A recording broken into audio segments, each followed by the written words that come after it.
नमस्कार दोस्तों, मैं हूं गुरु और आप सबका स्वागत है द गुरु रिव्यू शो में। दोस्तों आज हम करेंगे मनोज गुप्ता जी की तरफ से जो हॉरर वाला सेट आया था उसका रिव्यू।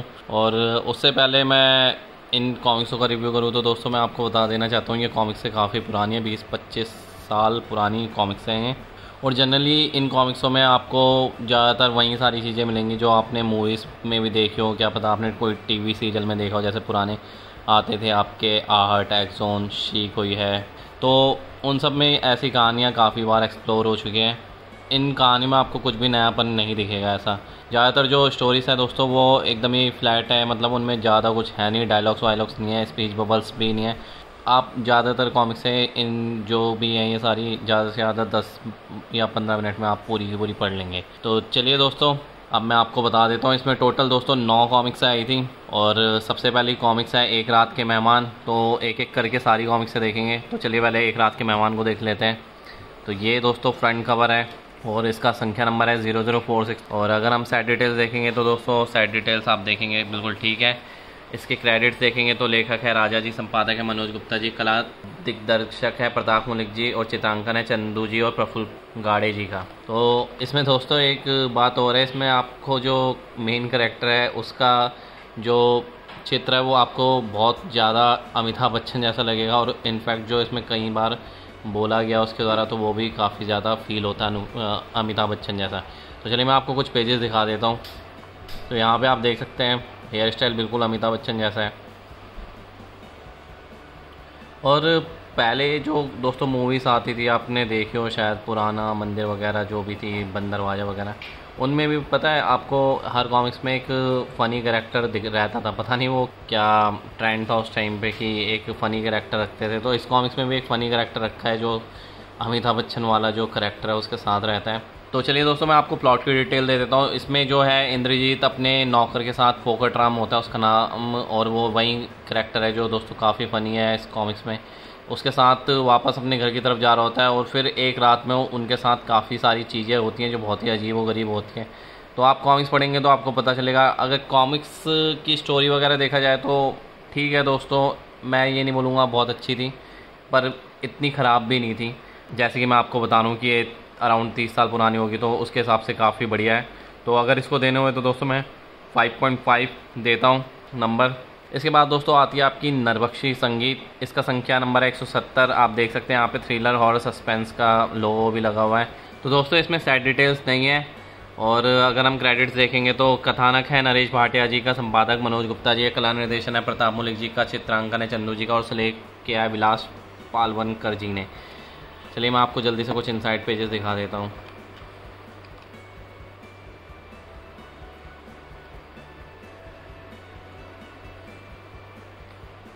दोस्तों अगर प्लॉट की बात की जाए तो इसमें एक बैंड होता है, वो एक ऐसा म्यूज़िक तलाश कर रहे होते हैं जिससे पूरे के पूरे वर्ल्ड में धमाका मच जाए, पर उनको कोई म्यूज़िक मिल नहीं रहा होता। उसके बाद उनको समुंदर में एक बोतल मिलती है जिसमें ये लिखा होता है कि कोई जंगल है, उसमें एक बंदे ने बहुत ही अजीब सा म्यूज़िक सुना था और अगर कोई उस म्यूज़िक को जो है रिकॉर्ड कर ले तो वो पूरी दुनिया पे तहलका मचा दें। वहीं जो लोग हैं दोस्तों वो चले जाते हैं फिर उस जंगल में उस म्यूज़िक को ढूंढने के लिए। उसके बाद क्या क्या होता है वो आप पढ़ सकते हैं इस कॉमिक्स में।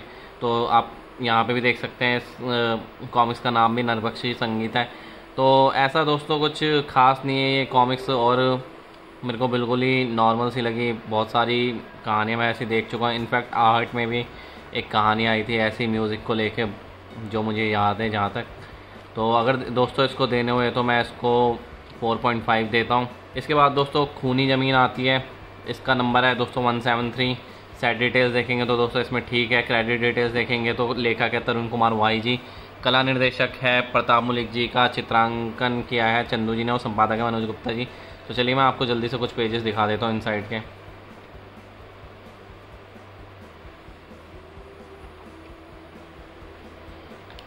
तो दोस्तों चलो मैं आपको थोड़ी सी प्लॉट की डिटेल्स दे देता हूँ। खूनी ज़मीन में दोस्तों एक बंदा होता है जो अपनी बेटी की शादी करवाने की सोच रहा होता है। उसके पास एक ज़मीन होती है, उस ज़मीन में कुछ लोग ऑलरेडी रह रहे होते हैं, तो वो उस ज़मीन को बेचना चाहता है। और फिर जब वो गांव पहुंचता है तो वो जो लोग उसके घर में रह रहे होते हैं वो उसकी हत्या कर देते हैं। उसके बाद क्या होता है वो आप इस कॉमिक्स में पढ़ सकते हैं। वैसे आपको पता ही चल ही गया होगा, वैसे इसमें जो है कवर पे भी दिख रहा है आपको कि क्या ही हो रहा है। बहुत ही ज़्यादा नॉर्मल कहानी है दोस्तों, मेरे को ऐसी कोई पसंद नहीं आई। अगर इसको देने हुए तो मैं 3 ही दूंगा और इसको बिल्कुल भी रिकमेंड नहीं करूँगा कि आप इसको पढ़ो। इसके बाद दोस्तों आती है आपकी मौत का स्टेशन। इसका संख्या नंबर है 199। सेट डिटेल्स देखेंगे तो दोस्तों बिल्कुल ठीक है। मौत का स्टेशन की क्रेडिट्स डिटेल देखेंगे तो दोस्तों लेखक है तरुण कुमार वाई जी, संपादक है मनोज गुप्ता जी, कला निर्देशक है प्रताप मुलिक जी का, चित्रकार है चंदू जी और सुलेख किया उदय भास्कर जी ने। चलिए मैं आपको जल्दी से कुछ इनसाइड पेजेस दिखा देता हूँ।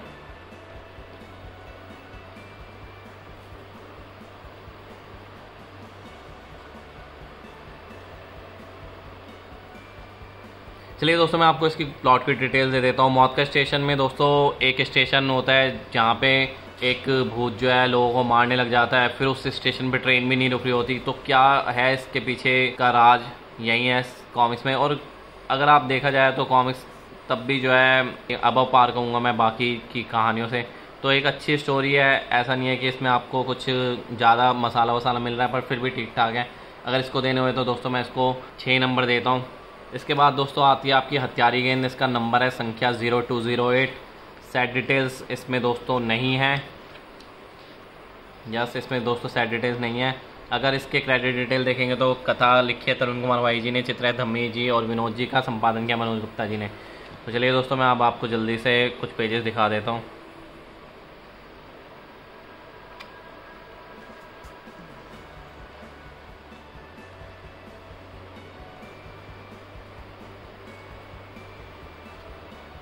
कहानी का नाम है दोस्तों हत्यारी गेंद। इससे आपको पता ही चल रहा होगा कि कोई गेंद बहुत ही हत्यारी बन चुकी है जो लोगों का खून कर दिया है। इसमें भी दिख रहा है कवर में। प्लॉट की डिटेल चलो मैं आपको थोड़ी सी बता ही देता हूँ। इसमें दोस्तों एक बंदा होता है जो अपने बेटे का रिश्ता लेके जाता है एक ठाकुर के पास, पर ठाकुर उसको मना कर देता है। और उसके बाद जो है वो एक तांत्रिक के पास जाता है और ठाकुर से बदला लेने की सोचता है। तो आगे की कहानी आप पढ़ेंगे तो आपको पता चल जाएगा। पर मैं यही कहूँगा दोस्तों कोई इतनी खास कहानी नहीं है, मैं इसको बिल्कुल भी रिकमेंड नहीं करूँगा। यानी बहुत ही पुराने लेवल की स्टोरी मैं बोलूँगा इसको। अगर इसको देने में तो मैं 3 नंबर देता हूँ। इसके बाद दोस्तों आती है आपकी खूनी दर्रा। खूनी दर्रा का दोस्तों संख्या नंबर है 0219।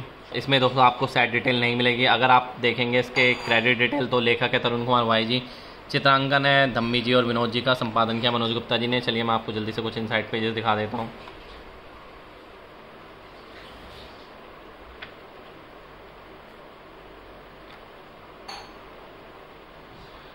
चलिए मैं दोस्तों आपको प्लॉट की डिटेल दे देता हूँ। एक दर्रा है दोस्तों जहाँ से कोई भी गाड़ी गुजरती है तो वो एक कपल को हर 1 साल में मार देता है। वो क्यों मार रहा है, उस खूनी दर्रे का राज क्या है, तो वैसे तो इसमें पता ही चल रहा है कि कोई आत्मा मार रही है, वो सब है इस कॉमिक्स में। और ठीक ठाक कहानी है दोस्तों। अगर आप पढ़ेंगे तो मैं यही बोलूँगा कि एवरेज स्टोरी से ठीक ठाक बढ़िया है। और अगर इसको देना हो तो दोस्तों मैं इसको 5.5 देता हूँ। इसके बाद दोस्तों आती है आपकी चमगादड़। इसका संख्या नंबर है 0241। सेट डिटेल्स दोस्तों इसमें भी नहीं है।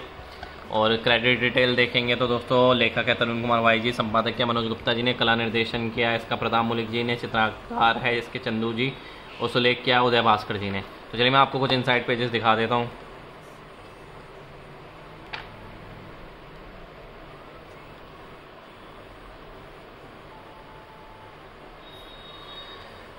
प्लॉट डिटेल्स बताता हूँ। चलो ये दोस्तों मैं आपको इसकी चमगादड़ में दोस्तों एक बंदा होता है जो साइंटिस्ट ही बोल सकते हैं आप उसको। वो जो है एक ऐसी सीरम पे काम कर रहा होता है जिससे जो है कोई भी दूसरा एनिमल जो है वो उसको दूसरे एनिमल का रूप मिल जाए। मतलब कि जैसे कोई बंदर है तो उसको चमगादड़ का रूप मिल जाए। वो इसी सीरम पे काम कर रहा होता है। और आगे क्या होता है कहानी में दोस्तों वो आपको पढ़ के पता चलेगा। वैसे अगर देखा जाए तो दोस्तों ये भी बहुत ही नॉर्मल सी कहानी है। इसमें कुछ ऐसा आपको देखने को नहीं मिलेगा जो बहुत ही अच्छा हो। अगर इसको देने हुए तो दोस्तों मैं 4 पॉइंट देता हूँ। इसके बाद दोस्तों आती है आपकी पपुआ। इसका संख्या नंबर है 0328। सेट डिटेल्स देखेंगे तो दोस्तों सेट डिटेल्स इसमें ठीक है। क्रेडिट डिटेल देखेंगे तो लेखक है तरुण कुमार वाई जी, चित्रांकन किया है सुरेंद्र सुमन जी ने और संपादन किया मनोज गुप्ता जी ने। पपुआ दोस्तों एक जगह का नाम है एक्चुअल में इसमें। और बेसिकली आपको याद होगा कि हम कभी बचपन में जो है सोचा करते थे कि हम भी एक एडवेंचर करने जाएंगे। और फिर यानी कि ऐसी कहानियाँ मैं तो बनाता था बचपन में, तो अपने दोस्त के साथ मिलके कि हम एडवेंचर करने गए और फिर एक एक करके सारे लोग मरने लगे। तो वैसी ही कहानी है दोस्तों। इसमें पढ़ेंगे तो थोड़ा बहुत आपको हो सकता है कि आपको वो बचपन की कहानियाँ याद आ जाए। बाकी ठीक ठाक है, मुझे इतनी कोई ख़ास नहीं लगी पर फिर भी ठीक है। तो अगर इसको देने में तो दोस्तों मैं इसको 10 में से 5 नंबर देता हूँ। ठीक ठाक स्टोरी है, आप पढ़ सकते हैं, वन टाइम रीड, पर इतनी कोई रिकमेंडेड नहीं है। इसके बाद दोस्तों आती है आपकी दलदल के नीचे, इसका संख्या नंबर है 0353। सेट डिटेल्स देखेंगे तो दोस्तों ठीक है। क्रेडिट डिटेल्स देखेंगे तो लेखक है इसकी मीनू वाई जी पता नहीं, पर मुझे लगता है तरुण कुमार वाई जी के रिलेशन में कोई। संपादक है मनोज गुप्ता जी, चित्रांकन किया सुरेंद्र सुमन जी ने। चलिए मैं आपको जल्दी से कुछ इनसाइड पेजेस दिखा देता हूँ। ये देखिए दोस्तों,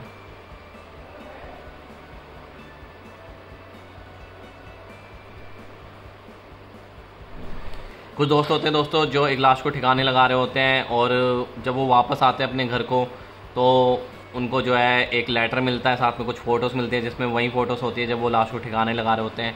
उस लेटर में एक रिक्वेस्ट होती है, वो रिक्वेस्ट क्या होती है वो आपको पढ़ के पता चलेगी, और बंदे ने अपना नाम लिखा होता है दलदल के नीचे। तो इसलिए दलदल के नीचे आप देख रहे होंगे इस कॉमिक्स का शीर्षक है।